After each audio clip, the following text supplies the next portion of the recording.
Just past midnight, I stumbled out of those dark, lush, sopping blotter woods. From the abandoned rail spurs that snaked behind the studio gallery where I had read earlier in the evening. Too drunk to be nervous about all the hushed blackness of that trail that conjured up images of robbery, beatings, or even monsters. No. That night, I was just too beatific to be assaulted, menaced, or screwed with. It had been a fine night, a good crowd, and one fat paycheck, which I didn't have on me anyway. And in my present state, anybody who wanted anything from me, well, all they had to do was ask. So there I was lurching back to the hotel in the rain, well, not quite rain per se, more like a murky, misty, dark, mysterious poet soup. The night fabric twisted in wet fibers, entwined into the midnight's texture, their shadows muffling sound, which there wasn't a hell of a lot of, close to dead silence, still. In fact, my boots crunching the gravel that night was big news.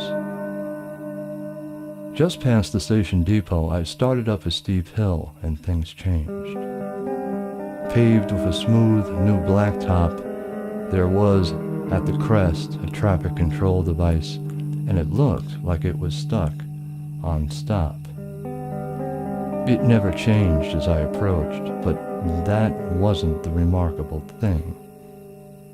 In fact, it appeared that some night vandal had swung a Louisville slugger, or perhaps a billy club or nightstick, into the tomato red eye on the top and smashed it open. Just blew the bullseye's iris to smithereens, and a million diamond shards of glass had showered down to the street. I don't know.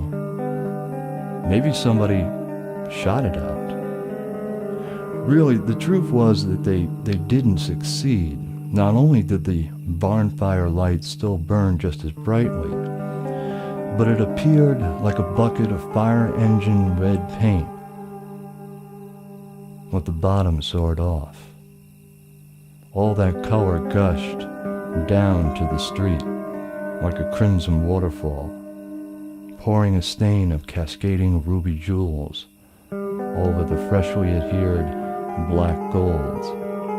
And I stood there with my mouth slightly agape, astounded, stopped in my tracks.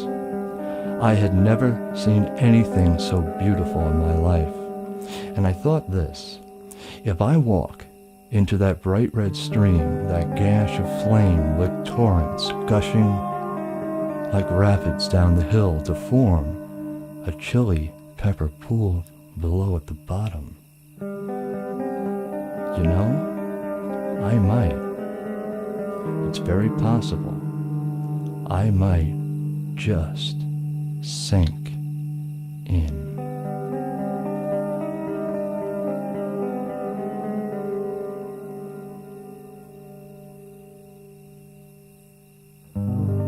And without a second thought,